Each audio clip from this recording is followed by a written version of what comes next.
Satu ruang kelas belajar SD Negeri Tipar di Kampung Tipar, Desa Nenggerang, Kecamatan Jampang Tengah, Kabupaten Sukabumi ini terpaksa harus dikosongkan tanpa bisa digunakan untuk kegiatan belajar mengajar para siswanya.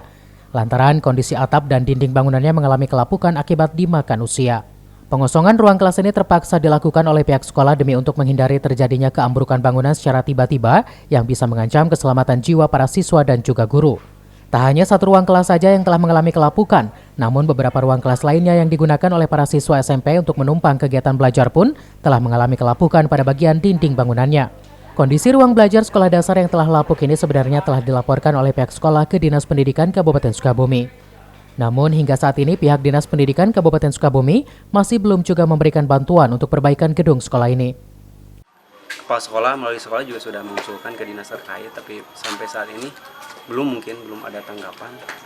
Harapannya sih segera diperbaiki supaya siswa bisa enak lah, enjoy untuk belajar. Meskipun keadaan pandemi saat ini kan sekolah masih belum bisa tatap muka, tapi sangat khawatir lah kalau nanti sudah ada izin tatap muka, sekolah masih seperti ini. Mohon diperbaiki saja ke dinas terkait kalau bisa gitu.